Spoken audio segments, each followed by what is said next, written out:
എവിടെയായിരുന്നു മോള്? അതൊക്കെ പറയാമേ.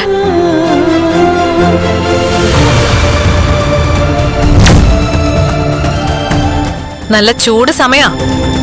മകരമാസത്തിലെ മഞ്ഞിപ്പൊഴിയില്ല. എന്നിട്ടും കുറെ പേര് ഐസായി നിൽക്കുന്നത് കണ്ടോ? അവർക്കറിയാം ഞാൻ എവിടെയാ പോയതെന്ന്. അതുപോലെ തന്നെ എന്നെ കൊണ്ടുപോയത് ആരാണെന്നും അവർക്കറിയാം.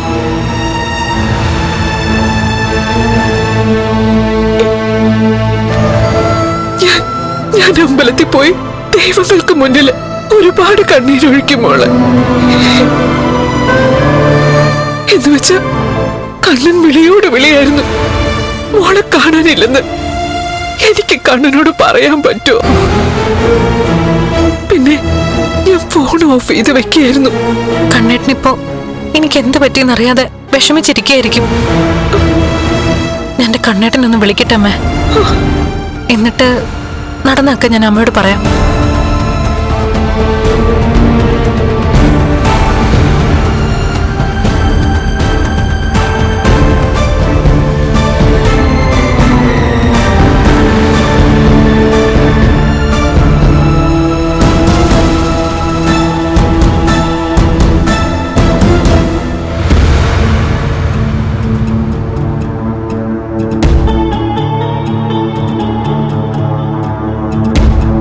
എന്റെ മോള് മടങ്ങി വരില്ല എന്ന് കരുതി സന്തോഷിച്ചിരിക്കായിരുന്നു 3 നാളും.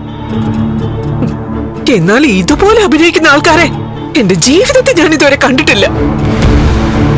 എന്റെ കുഞ്ഞിനൊപ്പം ദൈവം കൂടെയുണ്ട്. അതുകൊണ്ട് അവളെ അത്ര പെട്ടെന്നൊന്നും നിങ്ങൾക്ക് ആർക്കൊന്നും ചെയ്യാൻ പറ്റില്ല.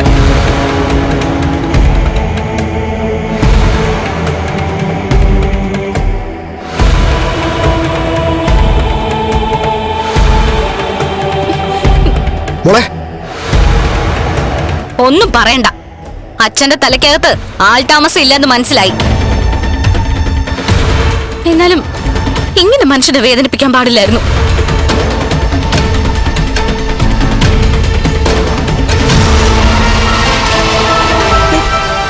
എടാ പ്രതാപ, അവളെ അറത്തിട്ടാലും അവള് മുറി കൂടുവമ്മേ. അങ്ങനെ ഒരു ഇനമാണെന്ന് എനിക്ക് മനസ്സിലായി.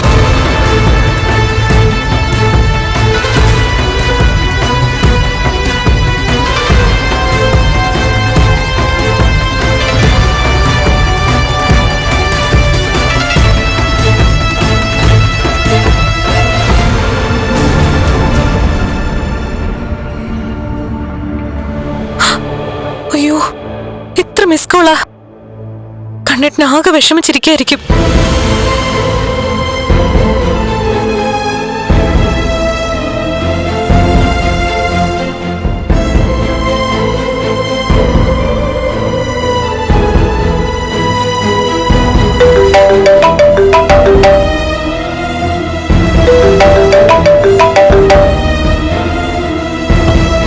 ഹലോ, ആ കണ്ണേട്ടാ, ഞാൻ തന്നോട് പലതവണ പറഞ്ഞിട്ടില്ലേ ഫോൺ വിളിക്കുമ്പോ കിട്ടണമെന്ന്.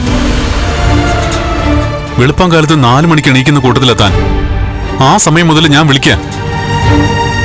എന്നിട്ട് താൻ എന്റെ കോൾ അറ്റൻഡ് ചെയ്തില്ലെന്ന് മാത്രമല്ല, ഇങ്ങോട്ട് തിരിച്ച് വിളിക്കുക പോലും ചെയ്തില്ല.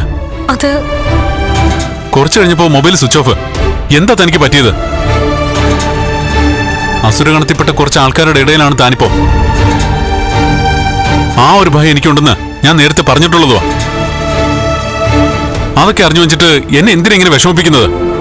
അതിന്റെ കാരണം ഫോണിലൂടെ പറഞ്ഞ ശരിയാവില്ല കണ്ണേട്ടാ. ഞാൻ ഇപ്പൊ തന്നെ അങ്ങോട്ട് വരാം. എന്നിട്ട് നേരിട്ട് നമുക്ക് സംസാരിക്കാം. പറയാൻ മാത്രം സംഭവങ്ങൾ ഉണ്ടായിക്കഴിഞ്ഞു. നമ്മൾ ഒരിക്കലും പ്രതീക്ഷിക്കാത്ത സംഭവങ്ങൾ. തന്നെ തന്റെ രണ്ടരച്ചനും മുത്തശ്ശി എന്തെങ്കിലും ചെയ്തോ? അതൊക്കെ ഞാൻ നേരിട്ട് പറയാന്ന് പറഞ്ഞല്ലോ കണ്ണേട്ടാ. ഞാൻ ദേ എത്തിക്കഴിഞ്ഞു.